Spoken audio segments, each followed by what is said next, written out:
brought to you by Summercool. Pack कर दे summer cool. Summer cool cooler हवा ऐसी छोड़े पूरी फैमिली को ठंडक से जोड़े। समरकूल लाइफ बनाए वंडरफुल।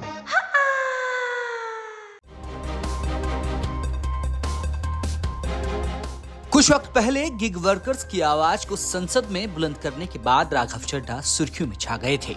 अब एक मर्तबा फिर राघव चड्ढा ने संसद में आम नागरिकों की आवाज उठाई है। हालांकि इस बार मुद्दा अलग है। अरविंद केजरीवाल की रिहाई के बाद पहली बार राघव चड्ढा सक्रिय नजर आए हैं। केजरीवाल को निचली अदालत से क्लीन चिट मिलने पर भले ही राघव चड्ढा का कोई रिएक्शन सामने न आया हो, लेकिन संसद में राघव चड्ढा ने ऐसे मुद्दे को उठाया है जिससे वो चर्चा में आ गए हैं। आम आदमी पार्टी के राज्यसभा सांसद राघव चड्ढा ने एक बार फिर आम मुसाफिरों की जेब का ख्याल रखते हुए सरकार से कुछ बड़े सवाल किए हैं। एयरपोर्ट पर एक पानी की बोतल से लेकर कॉफी तक सब कुछ आसमान छूते दामों पर मिलता है, लेकिन अब इस मुद्दे की गूंज संसद में सुनाई दी है। सोमवार 9 मार्च को संसद में राघव चड्ढा ने हवाई अड्डों पर मिलने वाले महंगे खाने का मुद्दा बड़े जोर शोर से उठाया। उन्होंने सीधे तौर पर सरकार से मांग की है कि उड़ान यात्री कैफे योजना को देश के सिर्फ कुछ ही नहीं बल्कि सभी हवाई अड्डों पर लागू किया जाए। राघव चड्ढा ने कहा कि लोग लंबे समय से शिकायत कर रहे हैं कि एयरपोर्ट पर खाने पीने की चीजें बेहद महंगी होती हैं। हालांकि उन्होंने सरकार की तारीफ भी की है। उन्होंने कुछ जगहों पर उड़ान यात्री कैफे शुरू किए हैं जहां सस्ता खाना मिलता है, लेकिन असली समस्या कुछ और है।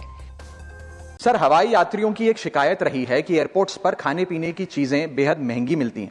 इस मुद्दे को मैंने सदन में पहले भी उठाया था और सरकार ने जनता की परेशानियां देखते हुए उड़ान यात्री कैफे की शुरुआत की, जिसका मैं स्वागत करता हूं, जहां 10 रुपए की चाय, 20 रुपए का समोसा जैसी सस्ती चीजें मिलती हैं। लेकिन आज ग्राउंड रियलिटी सर कुछ और भी है। पहला, आज देश में लगभग 150 से ज्यादा एयरपोर्ट्स हैं, लेकिन ये उड़ान यात्री कैफे अभी तक केवल 10 से 12 एयरपोर्ट्स पर ही शुरू हो पाए हैं। इसकी सुविधा कुछ ही एयरपोर्ट्स तक सीमित है।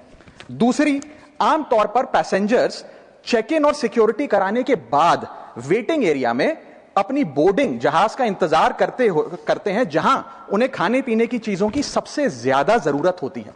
लेकिन एयरपोर्ट्स पर यह उड़ान यात्री कैफे चेक इन और सिक्योरिटी से पहले बनाए गए हैं, जिसका पैसेंजर को ज्यादा फायदा नहीं मिलता है, क्योंकि चेक इन से पहले तो पैसेंजर बाहर का खाना पीना भी ला सकता है और खा सकता है।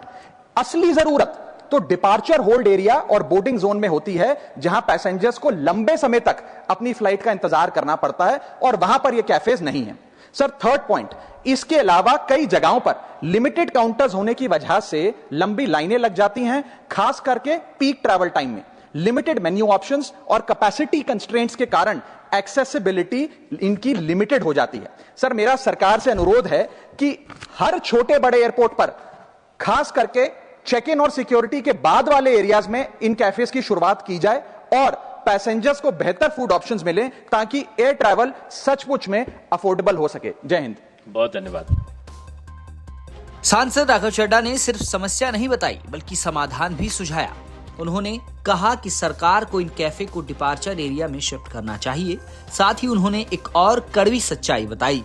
कई बार सस्ते कैफे पर इतनी लंबी लाइन होती है कि आपकी फ्लाइट छूट जाए पर आपका नंबर ना आए। ऊपर से मेन्यू भी बहुत छोटा होता है। उन्होंने सरकार से अपील की है कि इन दिक्कतों को दूर किया जाए, ताकि एक आम इंसान भी बिना अपनी जेब खाली किए सम्मान के साथ एयरपोर्ट पर खाना खा सके और पानी पी सके। वाकई हवाई यात्रा अब सिर्फ अमीरों का शौक नहीं बल्कि एक जरूरत बन गई है। ऐसे में सुविधाओं का सस्ता होना भी बेहद जरूरी है। अब देखना यह है कि नागरिक उड्डयन मंत्रालय राघव चड्ढा के इन सुझावों पर कितनी जल्दी अमल करता है। ब्यूरो रिपोर्ट, दिल्ली तक।